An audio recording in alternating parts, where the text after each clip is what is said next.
Sobat-sobat Revolista, 14 Februari. Menurut kalian, apa yang istimewa dari hari ini?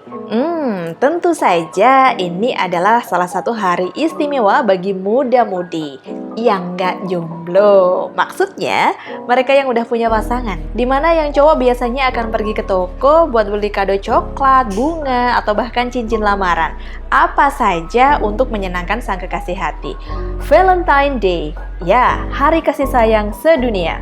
Hampir semua anak muda Indonesia tahu pastinya, meskipun tradisi tersebut berasal dari budaya barat. Pertanyaannya sekarang, tahukah kalian semua cerita Valentine Day yang made in Indonesia? Sobat Revolista, mari kita kembali ke peristiwa 77 tahun silam di suatu kota kecil di Jawa Timur, Blitar. Indonesia yang pada saat itu masih disebut Hindia Belanda berada dalam masa pendudukan Jepang. Pada tahun 1942, Jepang datang ke Indonesia dan merebutnya dari tangan kolonial Belanda.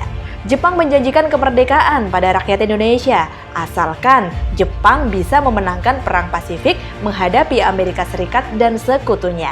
Maka, tentara Jepang pun memberikan pelatihan militer kepada rakyat Indonesia dengan membentuk Satuan Peta Pembela Tanah Air yang merupakan salah satu cikal bakal TNI ke depannya. Harapannya, peta bisa menjadi salah satu basis kekuatan Jepang dalam menghadapi Amerika Serikat dan sekutunya jika sewaktu-waktu mereka menginjakan kaki di Indonesia. Selain itu, tentara Jepang juga membangun bermacam-macam infrastruktur pertempuran. Jalan-jalan, parit-parit, barak-barak, pos-pos yang dengan restu Bung Karno dan Bung Hatta, proyek pengerjaannya pakai tenaga kerja orang-orang Indonesia yang kita kenal sebagai Romusha.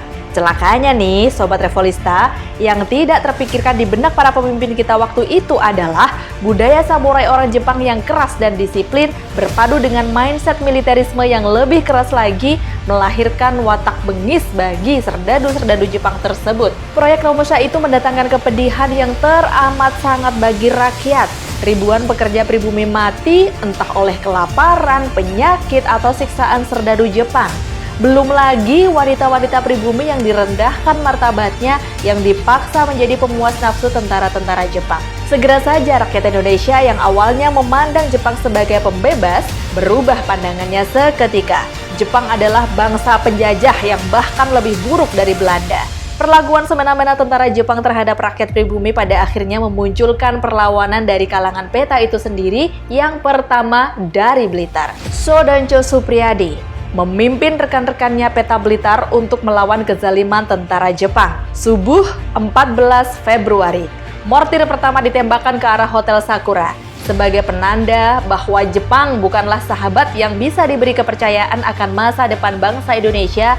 Karena itu, kemerdekaan wajib untuk diperjuangkan sendiri. Meskipun awalnya cukup merepotkan tentara Jepang dan menewaskan puluhan di antara mereka, aksi para pemuda Blitar yang bondo nekat tersebut pada akhirnya bisa dipatahkan oleh tentara Jepang yang lebih berpengalaman di bidang militer dan bersenjata lengkap. 6 pemuda yang dianggap paling bertanggung jawab atas pemberontakan itu, Muradi, Dr. Ismangil, Halir, Suparyono, Sunanto, Sudarmo, ditangkap dan dipenggal kepalanya layaknya tradisi samurai.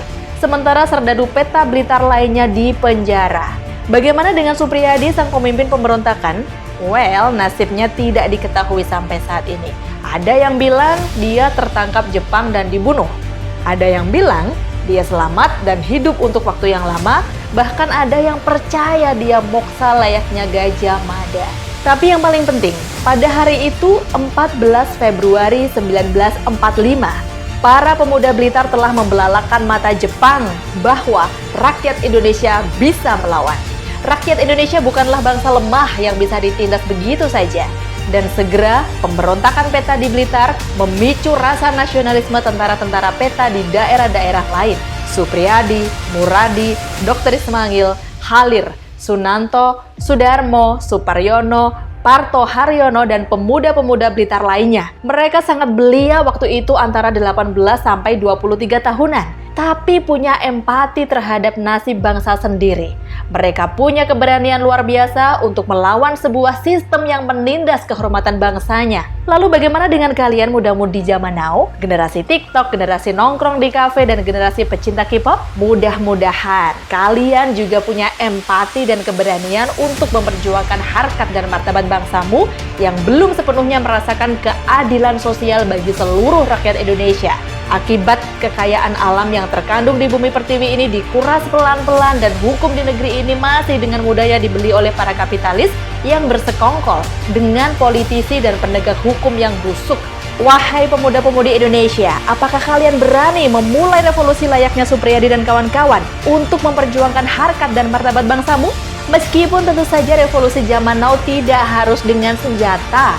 Gunakan segala intelektualitasmu untuk berani bersikap dan berani berbicara kebenaran. Revolusi zaman now bisa dikobarkan dengan memulai merevolusi mindset berbangsa dan bernegara. Maka merdekalah dalam berpikir.